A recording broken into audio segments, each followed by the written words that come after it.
In the recent wave of Korean television dramas, few fantasy political series have managed to generate as much narrative weight and global attention as Perfect Crown. As the show enters its final stretch, it is no longer merely a palace romance or court intrigue story. Instead, it has evolved into a high-stakes power chessboard where every character functions as a volatile variable, and every decision has the potential to reshape the entire structure of the monarchy. Episode 11 opens with a dramatic explosion of tension. The royal palace is engulfed in flames, placing Leon, in a life-or-death situation. The fire does not merely destroy a physical space, it symbolically consumes the old order of the kingdom. Amid the chaos, Hee Joo, rushes into the burning palace, an act that is both instinctive and symbolic. It represents emotional defiance against a system where power is constantly manipulated, yet human attachment refuses to be controlled. From this disaster, Perfect Crown swiftly transitions into a colder political arena. While Leon recovers from his injuries, Prime Minister Min Young-woo, seizes the opportunity to propose a strategic power move, appointing the Grand Consort as regent. This is not a simple administrative decision, but a calculated attempt to restructure royal authority from within, effectively shifting control of the monarchy. However, this plan collapses when Leon unexpectedly regains consciousness. His return is not just a narrative revival, but a political disruption. In the world of Perfect Crown, the survival of a single individual can instantly destabilize carefully constructed power equations. At the same time, the interpersonal relationships between characters become increasingly complex. Hee Joo and Min Young-woo once shared a senior-junior relationship during their academic years. Min Young-woo harbored unrequited feelings for Hee Joo, but those emotions have now been buried beneath political ambition.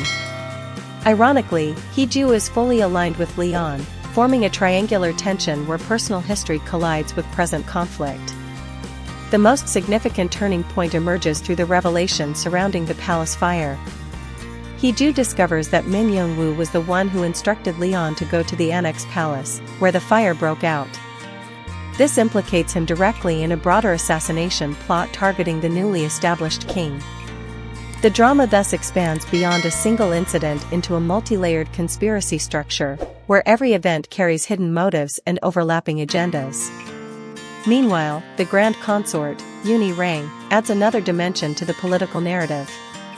As she witnesses her father's increasing extremism, she becomes emotionally and morally conflicted.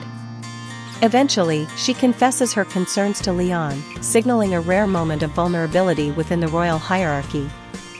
Her request to be expelled from the royal family is particularly significant.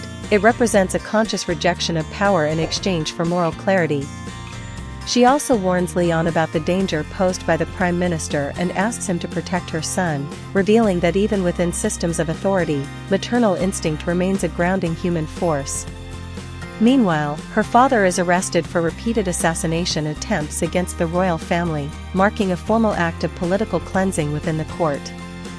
At the center of all these developments is Leon himself. Having returned from the brink of death, he undergoes a profound transformation. He ascends to the throne, but unlike traditional monarchs, he begins to develop an even more radical intention, to dismantle the royal institution entirely in pursuit of freedom. This paradox, becoming king in order to abolish kingship, adds philosophical depth to his character arc. This transformation pushes Perfect Crown beyond the boundaries of a typical palace drama. It no longer asks who will gain power, but rather questions whether power itself should exist in any form. Beyond its narrative complexity, the series has achieved remarkable commercial success, consistently breaking its own viewership records and peaking at 13.4% ratings. This is not just a statistic, but evidence of strong audience engagement with its intricate blend of politics, romance, and psychological tension. The fictional setting of Perfect Crown, a constitutional monarchy in a modern 21st century Korea, functions as a mirror to contemporary society. While the royal family is symbolic, real authority lies with powerful conglomerates, creating a parallel to modern systems of economic dominance and institutional control. Within this framework, the arranged marriage between Sung Hee Joo, IU, and Grand Prince Byeon Woo Seok, is not merely romantic but deeply political.